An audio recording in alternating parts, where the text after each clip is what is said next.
গণিতে এই যে তার একটা দুর্বলতা আছে মনে করছেন, এই দুর্বলতার কারণটা কি?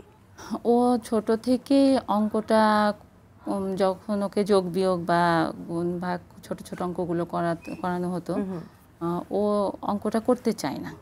ওই যে স্থির হয়ে অনেক মনোযোগ দিয়ে, আমার যেটা মনে হয় যে মনোযোগ দিতে হয় অনেক, সেই কারণেই হয়তো ও অঙ্কটা করতে চেত না। কিন্তু আর আমরাও অত বেশি প্রেশার ওকে কখনোই দিইনি যে জোর করে না করতেই হবে। যতটুকু ওর ধারণ ক্ষমতা, যতটুকু নিতে পারে অতটুকুই ওকে করায় অঙ্কটা। বুঝতে পেরেছি। তাহলে ছোট থেকেই তার গণিতের ব্যাপারে একটা দুর্বলতা ছিল, যেটা এখনো কাটিয়ে উঠতে পারেনি সে, তাই না? ছোটবেলায় আবিদের মধ্যে যে ব্যতিক্রমধর্মী আচরণগুলো দেখেছিলেন, যেটা দেখে আপনারা আসলে শিশু বিশেষজ্ঞের শরণাপন্ন হয়েছিলেন, আজকে আবিদের যখন 14 বছর বয়স, তখন আপনি কি দেখতে পাচ্ছেন আবিদের মধ্যে, যে তার যে সীমাবদ্ধতার জায়গাগুলো ছিল, তার যে বিশেষ ধরনের ব্যতিক্রমধর্মী আচরণগুলো ছিল, কতটা পরিবর্তন ঘটেছে সেগুলোর? পরিবর্তন তো আলহামদুলিল্লাহ অনেকটাই হয়েছে। তার তো কোনো আই কন্ট্যাক্টই ছিল না, কোনো কথাই ছিল না। এখন অত সুন্দরভাবে গুছিয়ে কথা না বলতে পারলেও ওর প্রয়োজনীয় সব কথাগুলো আমাকে বলতে পারে। আর নিজের কাজগুলো সে সবই নিজেই করে। এখন যেটা ও করছে, ও একা মসজিদে যায়, একা নামাজ পড়ে আবার বাসায় চলে আসে। এই যে আবিদের, আমি দেখতে পাচ্ছি এখানে অনেকগুলো ক্রেস্ট, ক্যালেন্ডারে আবিদের আঁকা ছবি, এগুলো তো সে সব ছবি কেকেই অর্জন করেছে, তাই না? জি। ছবি আঁকাটা কি আপনারা শিখিয়েছে, না আবিদ নিজে থেকে ছবি আঁকে? না, ছবি আঁকাটা আমরা ওকে কখনো শেখাইনি।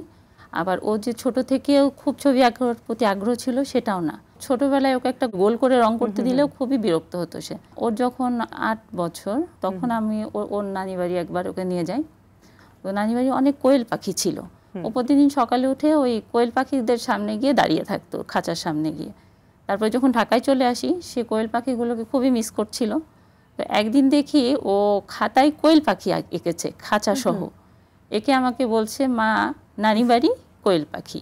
তো তখন দেখলাম যে সে সুন্দরভাবে সেই ছবিটা এঁকেছে। এরপর থেকে দেখি যে কোনো একটা জিনিস দেখে আবিদ এঁকে দিতে পারে। তার কিছুদিন পরে অটিজম ওয়েলফেয়ার ফাউন্ডেশন থেকে বার্জার পেন্টসের একটা আর্ট কম্পিটিশন ছিল। তো ওখানে ওর আবিদের একটা ছবি পাঠানো হয়। ওখানে ওর সেরা 10-এর মধ্যে ওর ছবি স্থান পায়। তো ওইটাই ছিল আবিদের শুরু, ছবি আঁকার শুরু। এরপরে তো পরপর 3 বছর আবিদ ওখানে দ্বিতীয় পুরস্কার লাভ করে। তারপরে এই যে বিভিন্ন সরকারি শিশু একাডেমি, শিল্পকলা একাডেমি বা বন অধিদপ্তর, এগুলোতে এখন তো সে অনেক পুরস্কারই আল্লাহর রহমতে পেয়েছে। খুবই ভালো লাগছে শুনতে তার এই অর্জনগুলোর কথা, সফলতার কথা। যখন আপনি দেখেছেন যে আবিদ ছবি আঁকতে পারে, তখন কি আপনারা কোনো বিশেষ সাপোর্ট দিয়েছেন তাকে ছবি আঁকার বিষয়ে? হ্যাঁ, যখন ও দেখেছি যে ও ছবি ভালো আঁকছে, ওর এখন আগ্রহ হয়েছে, তখন ওকে ছবি আঁকার একজন টিচার দিয়েছিলাম। আমাদের মনে রাখতে হবে, আমাদের অর্থ বৈশিষ্ট্য সম্পন্ন শিশুদের রয়েছে অনেক প্রতিভা, তারা অনেক মেধাবী হয়ে থাকে অনেক ক্ষেত্রে। তবে সেই মেধা বা প্রতিভার জায়গাটাকে খুঁজে বের করতে হয় এবং সঠিক সাপোর্ট দিতে হয়, তবেই আবিদের মতো এমন সফলতা অর্জন করা সম্ভব হয়।